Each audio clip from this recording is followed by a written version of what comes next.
Bonjour et bienvenue au quart d'heure sexo. Aujourd'hui, nous allons parler de cancer et sexualité, une thématique encore trop peu abordée pendant le parcours de soins. Et pourtant, il existe beaucoup de problèmes sexuels pendant la maladie, mais aussi après la maladie, après les traitements. Et des fois, ça peut durer plusieurs années derrière. On va rencontrer des problématiques sexuelles pendant la maladie et après la maladie.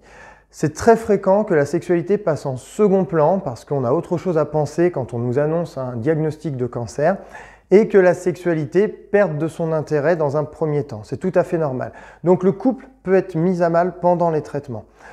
On va avoir des répercussions qui vont toucher toute personne, peu importe la localisation du cancer, parce que souvent ce sont les traitements qui induisent un problème sexuel chez le patient. Donc on va avoir dans un premier temps pour les deux sexes une perte de libido avec un désintérêt pour la sexualité, c'est-à-dire que le désir sexuel va diminuer. On va avoir aussi une atteinte de la capacité de séduction, tant pour les hommes que pour les femmes. Et après, plus spécifiquement, chez les femmes, on va avoir des sécheresses vaginales qui vont induire des dyspareunies. Alors les dyspareunies, ce sont les douleurs à la pénétration, c'est très fréquent en cas de cancer. Et chez l'homme, on va rencontrer très régulièrement des dysfonctions érectiles. Alors en premier lieu, chez l'homme comme chez la femme, on va avoir un impact sur la libido. La libido, elle est liée aux hormones, c'est le côté pulsionnel de notre sexualité. Et pendant un traitement d'un cancer, on va avoir souvent une chute hormonale, ce qui va faire que la libido va diminuer. On a également le désir sexuel. Le désir sexuel, c'est le côté psychologique de la sexualité, l'attrait que l'on a pour une personne et l'envie d'avoir un rapport sexuel avec cette personne. Là aussi, on va avoir pendant les traitements une diminution du désir sexuel. Pourquoi? Parce qu'il va y avoir de la fatigue, il va y avoir des douleurs qui sont possibles pendant les traitements. On peut avoir aussi des difficultés sur le sommeil, des difficultés sur la condition physique, ce qui fait que psychologiquement, notre tête, elle est occupée à se battre contre les traitements et occupée à garder une bonne santé. Donc la sexualité va fortement être altérée et du coup le désir sexuel va diminuer. Alors la capacité de séduction, c'est le sentiment de plaire aux autres. Mais pour plaire aux autres, il faut se plaire à soi-même. Or, en cancérologie, encore plus avec les traitements de chimiothérapie, le corps va changer de façon trop rapide. On va avoir potentiellement une perte des cheveux, une fonte musculaire, la peau qui peut changer de couleur. Donc le miroir va nous renvoyer une image plutôt négative de nous-mêmes, ce qui va impacter ces capacités de séduction. Et si on ne se plaît pas à soi-même, c'est difficile d'imaginer que quelqu'un d'autre peut nous trouver séduisant ou séduisante. Et cette capacité va donc être altérée et va diminuer l'idée que l'on a de la sexualité, d'aller vers l'autre et d'avoir envie d'avoir un rapport sexuel. Petit travail que je vous recommande pour améliorer cette capacité de séduction, c'est de se réapproprier votre corps.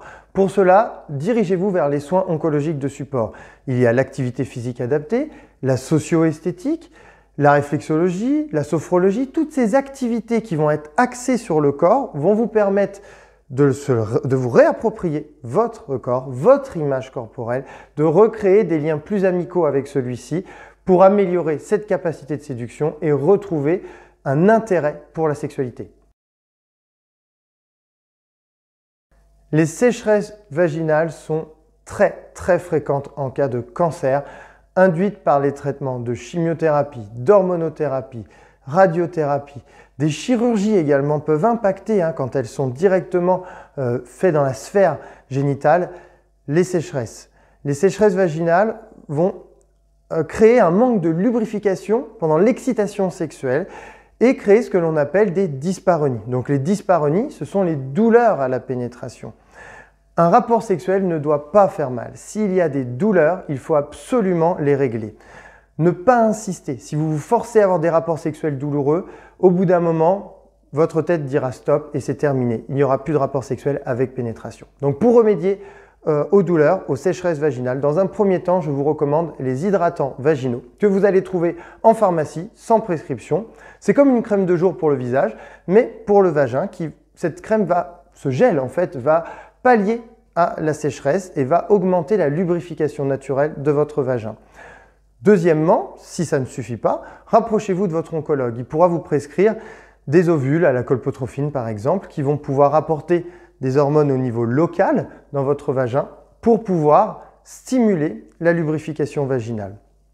Si ça ne suffit pas ou si vous en avez marre d'utiliser des produits régulièrement, on a aussi d'autres façons de faire qui sont plus médicales, comme les injections d'acide hyaluronique directement dans le vagin, qui là va permettre de retrouver une lubrification quasiment naturelle.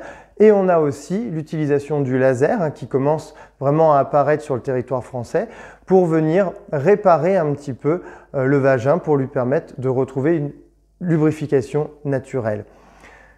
Après, pour les douleurs, pour donc ces dyspareunies, il y a des exercices également à faire. Les dyspareunies, elles peuvent provenir d'une fonte musculaire au niveau du périnée. Le périnée, ce sont les muscles qui sont vraiment sous le bassin et qui vont permettre de maintenir les organes. Ce périnée va être altéré pendant les traitements, il peut se déconditionner et un muscle qui se déconditionne va se contracter. Et les contractures vont faire que la pénétration et surtout vraiment l'ouverture du vagin peut être douloureux. Pour ça, on recommande des massages du vestibule vulvaire. Donc pour les femmes qui ont déjà eu une grossesse, vous le savez parce que les sages-femmes vous font ce travail de massage du vestibule pour détendre le périnée. Et c'est un exercice que je recommande. Si vous n'y arrivez pas, n'hésitez pas à demander une prescription chez une sage-femme ou chez un kiné pour avoir ce travail spécifique sur le périnée et faire disparaître les douleurs à la pénétration. La dysfonction érectile chez l'homme est également très fréquente en cas de cancer. Elle peut provenir d'une baisse de la testostérone, mais également de la fatigue pendant les traitements, des douleurs, d'un manque d'imaginaire érotique parce que la tête est occupée par les angoisses, par la maladie, se battre contre le cancer, ce qui fait qu'on a moins de temps pour penser à la sexualité et la fonction érectile peut être altérée. Il peut y avoir également aussi une atteinte directement musculaire comme chez la femme sur le périnée. Quand le périnée est altéré, parce que avec une chimiothérapie, tous les muscles sont altérés, ils vont avoir tendance à fondre, eh bien, si ce périnée est altéré, il va moins bloquer le sang dans la verge et on va avoir des dysfonctions érectiles. Ça peut être une érection qui est présente lors d'une stimulation sexuelle et puis qui va disparaître à une panne due à cette faiblesse musculaire. Donc, une rééducation du périnée peut être intéressante. Pareil, mais alors pour l'homme, c'est uniquement chez le kiné. Ou alors des exercices spécifiques que l'on peut faire dans les séances d'activité physique adaptée, dans des cours de yoga, de pilates. L'activité physique est extrêmement importante pour la musculature. Et puis après, on va avoir beaucoup de solutions. Alors dans un premier temps, des solutions médicamenteuses. On va avoir les IPDE5, qu'on connaît plus sous le nom de Viagra par exemple, mais il y a aussi le Cialis, le Levitra, plusieurs molécules. Ce comprimé ne va pas provoquer des érections. Il va aider la fonction érectile et surtout maintenir l'érection pendant la durée du rapport sexuel. Ensuite, on a les injections intracaverneuses. Les injections intraveineuses, ce sont des petites piqûres que l'on fait dans le pénis. Là, il faut spécifiquement aller consulter l'urologue pour avoir ce médicament mis à disposition, où là, le produit va provoquer l'érection. On a également aussi le gel intra-urétral, fonctionne un tout petit peu comme le principe des injections, sauf que là c'est une goutte de gel que l'on va mettre par l'urètre du pénis qui va rentrer et qui va faire rentrer le sang dans les corps caverneux du pénis pour provoquer l'érection. Alors ces trois solutions médicamenteuses, elles peuvent fonctionner dans les cas où on préserve les bandelettes vasculaires et nerveuses de la prostate. Donc dans les cas de cancer de prostate, où des fois le chirurgien va devoir retirer la prostate en entier, il est possible que ces bandelettes, en fait, qui sont simplement des nerfs qui passent sur la prostate et des vaisseaux sanguins qui amènent le sang à la verge, soient coupés ou fortement altérés. Et du coup, ces trois médicaments ne fonctionneront peut-être pas. Dans ce cas-là, il y a le vacuum. Le vacuum, c'est une pompe. Alors, c'est une solution là mécanique. Il n'y a pas de médicament. C'est une pompe que l'on va mettre sur le pénis et on va faire une sorte d'aspiration pour que le sang vienne dans la verge, provoque donc une érection. Et avec un petit anneau qui est fourni avec, on va coulisser en bas du pénis, on va faire un petit garrot qui n'est vraiment pas dangereux, un petit anneau qu'on peut garder pendant 30 à 45 minutes. Et là, on va avoir donc une érection plutôt mécanique, mais qui après dans le rapport sexuel vous ressemblera à une érection complètement naturelle. Donc voilà les solutions. Et en dernier recours, il faut savoir qu'il existe la prothèse pénienne, où là il faut se diriger vers des urologues très spécialistes de la chose, parce que ce sont des opérations qui sont quand même peu fréquentes, où là on va mettre une prothèse à l'intérieur du pénis pour avoir une fonction érectile complètement mécanique. Les problématiques sexuelles, donc les effets secondaires des traitements du cancer sur la sexualité, ont tendance à s'installer dans le temps. Donc n'imaginez pas forcément qu'à la fin des traitements, quand le médecin va vous dire vous êtes en rémission, que les problématiques sexuelles vont disparaître. Pourquoi? Il y a des répercussions hormonales, c'est-à-dire qu'après les traitements, il peut y avoir un bouleversement au niveau des hormones sexuelles. Donc là, je vous recommande de demander un bilan sanguin à votre médecin généraliste pour vérifier si les hormones sexuelles sont revenues à la norme ou pas du tout. Parce que ce bouleversement peut impacter votre sexualité, peut impacter votre libido, peut impacter la lubrification vaginale donc, et donner des sécheresses vaginales chez les femmes et la fonction érectile chez l'homme. Donc c'est intéressant, une fois que les traitements sont derrière vous, d'avoir un bilan hormonal.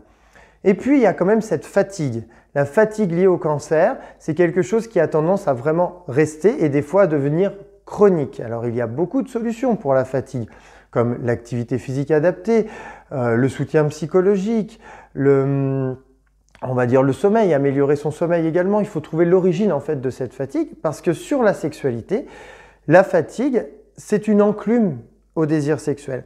Comment voulez-vous que votre cerveau vous dise « Allez, on va vers la sexualité » alors que la fatigue est présente? Non, votre cerveau va vous dire « Reposez-vous, reposez-vous, reposez-vous ». Donc pas allez vers une personne pour avoir une sexualité. Et puis on a également aussi les angoisses qui peuvent être liées à la peur de la récidive, aux répercussions du cancer sur sa vie sociale. Moi je vous recommande vraiment, si les angoisses sont présentes après la maladie, de consulter un psychologue pour vous aider à aller mieux et comme ça la sexualité pourra s'exprimer. Donc c'est pour ça qu'on va avoir des problématiques dans la sexualité qui peuvent des fois durer des années. Les études le montrent bien. La dernière étude de l'Institut national du cancer sur les problématiques sexuelles, on voit que 4 à 5 ans après le traitement, on a encore 60% des anciens malades qui souffrent de problèmes sexuels. Leur sexualité n'est pas revenue comme elle était avant. Je ne dis pas qu'il faut qu'elle redevienne comme avant, mais il ne faut pas rester avec des problèmes. On peut résoudre ces problèmes. Donc n'hésitez pas à consulter un sexologue qui pourra vous aider à aller mieux. Merci d'avoir suivi le quart d'heure sexo. N'hésitez pas à poser toutes vos questions à mon adresse mail qui s'affiche ici. Pensez à liker et à vous abonner à la chaîne Le Quart d'heure sexo si vous voulez voir toutes les autres vidéos. Et si vous voulez aller plus loin sur cancer et sexualité, j'ai écrit un livre qui s'intitule Cancer et sexualité si on en parlait aux éditions InPress. Merci beaucoup et à bientôt.